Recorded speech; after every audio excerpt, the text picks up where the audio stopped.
All right, one take. Let's see how we go. Let's see how we do, what we do, how it goes.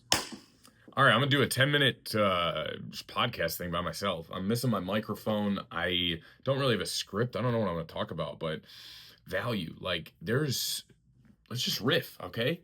Let's just riff. Woo! I made a video earlier today talking about goals and dreams. And people feeling down. I'm gonna be honest. I was feeling a little bit down this morning. I had a meeting in the morning and got rescheduled, and I just took a nap all day. Like I just realized, like some people do that on a regular basis. Some people don't have work. They don't have passion. They don't have purpose. They don't have something that gets them out of bed. Like I'm excited. I just felt bad for a minute. Oh man, I'm already ready. I already got 5 hours worth of things to talk about, but people without passion and purpose, people without a drive, people without a goal, something that they're working on, that they're excited about, that they're motivated on, that they see a bigger picture, a big vision, they get depressed. Like that, I don't, there's many reasons that somebody could be depressed, right? But I just think about how if somebody doesn't have what I know that I have, in the excitement that I'm, looking forward to accomplishing a goal, a milestone, a dream, an ideology of myself and who I know I could become and who I will be because I know it's going to happen. It's so simple. It's understandable that somebody might be depressed if they don't have this thing, whatever it is for them. They don't have to work in the same company, let alone same industry, let alone have it even be about work. But if somebody doesn't have something pulling them or keeping their attention, of course they could be depressed. Of course they could feel like they don't matter, like well, I don't know. I digress. However, I got this weird cough. I don't know what it is. I went to Florida twice already, and this year it's February 18th. I'm going to San Diego soon. I'm gonna see some of my friends. I'm so excited. But yeah, I got this weird cough, and I don't know what it is, but I wish I could edit that out, but I said 10 minutes straight. So oh well, whatever. I'll get better. Higher up wellness, just speak every day. I'm gonna do this like every day, and I'm gonna get better. Okay. Depression, not having something that they're fighting for, not being excited. Oh, what you think about, you bring about. Smith Reese, I'm gonna shout him out because I was literally just watching him not even, I don't know, 3 minutes ago, probably 5 minutes ago. Just, I'm not gonna lie to you, my first vlog, whatever. But he was talking about his past and oh, he motivated me to do this, kind of, really. But yeah, I've watched his stuff. He knows what he's talking about. He's a lot further than me in many aspects. And I look up to him, even though he's probably younger and just slightly shorter than me. I always talk about age. This is bad. I should probably stop. You're gonna be confused as heck. There's gonna be no value in here. I'm just kidding. I'm so sorry. Anyways, back to value. Having something that motivates you is what I was talking about. You need notes, Austin. Come on. This is going to be bad. I need to get on the train, get back on the track, get the train back on the track quick, or this is going to be horrible. I'm going to look back on this and throw up. What you think about, you bring about. There we go. What you think about, you bring about. So many people talk negatively about themselves. Again, shout out to Smith. I don't even, Real Smith Reese. That's his IG. He's a dog. He knows his stuff. Go look at him. If I don't do good enough, unfollow me and follow him, because you'll definitely get some value from him. But what you think about, you bring about. If you don't believe that you can do something, how the heck are you supposed to do it? Like, you might accidentally get lucky and say, "Oh, there's no way I can shoot this three-pointer," and then throw the ball far enough. But if you don't believe that you can start a business, and you tell yourself that regularly, whether it be monthly, daily, weekly, whatever, how the heck are you supposed to have enough confidence to close somebody in business? How the heck are you supposed to put enough string of thought together to create a system that will allow you to succeed when you are your biggest hater? You can fool other people. You can fake it till you make it with them. But if you can't get yourself to believe, hey, I've got a little bit of skill, drive, focus, energy, effort, passion, love, excitement to believe that one day your efforts are going to pay off, why even start? So again, the way that you talk about yourself, the way that you talk to yourself, the way that you talk about yourself to other people matters so much, way more than you think it does. Your subconscious mind, the automatic thoughts going on, you need to get good at identifying that they happen, catching them if they're bad, deleting them if they're bad, catching them if they're good, and reinforcing them if they're good. And when you can do that on a regular basis, you will quite literally reshape who you are.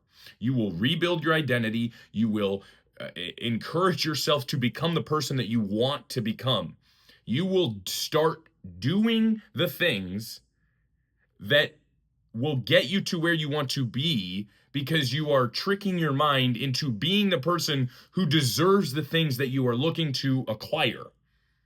It's a very interesting concept, and I've very recently learned that. Like in the last year, I've been in business for 7 years almost, and I just found that out. I've been doing things with no real direction.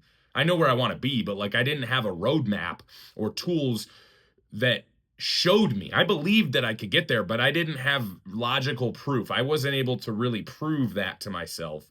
But now it's inevitable. And when I'm not trying to force things, but I'm doing the right things consistently, and that's another big reason that I have not yet. I'm going to give you 2 huge tools. The reason I have not yet gotten where I wanted to be, I would say the biggest thing is consistency. Alex Hormozi, love him, shout him out. I think this was from him. If not, whatever, I'll give him credit anyway. He's giving me so much. But the reason you don't make $1 million a year yet, Smith, he does online sales. So product sales. I don't know all of what he does, but I've heard him talk about tra-la-la something or other, some little shark, whatever. Long story short, the reason you don't make $1 million a year yet, or $1 million a month yet, because that's freaking available to average and ordinary people like you and I. We just need a system to leverage our time, energy, effort, focus, and put it all together to where we make money in our sleep, passive income. A lot of people used to just be real estate or investments. Now there's tons of avenues to do it. And there's so much money in the economy. You can get it. I mean, there's too many ways to make great money. And so that's the problem, is overload. Not trying to do everything, but just hunkering down and doing one thing over and over again until you get there. So not enough people know what you and I do. And by saying, hey, I have something that I think I can reverse engineer, figure out, build a process, a system, and I know that, well, I'm going to self-serve myself. He literally, like, I love it. I don't know what he's watching, but Smith and I are like on the same wave. He just made a video about an upward spiral. I love talking about that. Like, what you think about, you bring about. And so, you know, if you want more bad stuff, complain. If you want more good stuff, be grateful for what you have, because that will attract instances where you get to be grateful again. And if they're small, if somebody smiles at you, if somebody waves at you, if somebody holds the door for you, if somebody, like, I like buying the food for the person behind me. Even when I didn't have money, I would do that. If it was like under $20, and I wouldn't even buy myself, like, I'm getting like a $5 meal. I'm getting like a freaking, I don't know, a sandwich. But theirs is like $15. And I pay for it because I wanted a reason to be grateful. I was like, hey, if somebody ever does that for me, I'm going to do a backflip. And I don't even know how to do a backflip. But that would make me feel so good. Nobody's ever bought my food that I didn't know yet. But one of these days, I know it's going to happen. I know it's going to happen. I could be a long time out because money's tight for a lot of people. But I don't care. Anyways, like 4 minutes ago, I referenced 2 huge tools. Not yet, and in the past. When you are done with something, when you don't like something, when something is happening in your life and you don't want it to happen anymore, say in the past. Like I bite my nails. Like if my nails are literally bitten up right now, I don't bite my nails, but if my nails are bitten up and I don't want to bite them anymore, and somebody just caught me and it's like, yeah, I bite my nails. Well, I'm identifying as a nail biter. I'm a smoker. I am identifying as a smoker. But if I want to quit, the past was 2 seconds ago. The past was 2 seconds. I'll say it 5 times because the past literally was the last thing I said. That's the past. So if you don't want something to happen in the future, put it in the past and create that separation. In the past, I used to bite my nails even though I did it when you watched me 3 seconds ago. That's in the past. In the past, I smoked cigarettes. But that was last lunch break. That was yesterday. That was last week. That was last in the past. I am creating separation, meaning I don't have to do that on the next lunch break. I don't have to bite my nails when you leave the room.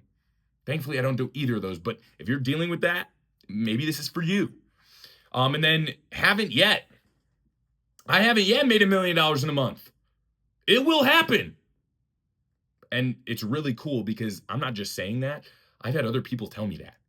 The business that I'm in, the money is in the money. The business that I'm in, that is going to be a norm for people who figure this thing out. And I am surrounded by people who already make $1 million a year. Like, you just got to do that 12 times in a year and you make $1 million a month. And it's only going to get better. I don't know how to do a backflip, but mentally I'm doing a backflip right now. And who knows, maybe my second podcast, I'm going to learn how to do a backflip. But man, this was actually not bad, Austin. You just got to shape up a little bit and you'll be in a good spot. So social experiment, thanks for hanging out. I know only 1 out of 10 of you that started this video got this far. Yeah, it's 11. Never mind. It is 12:08 a.m. It's already tomorrow. In the past was 8 minutes ago. In the past, I did not make YouTube videos every single day. There it is. I believe that I am going to have 1 million followers.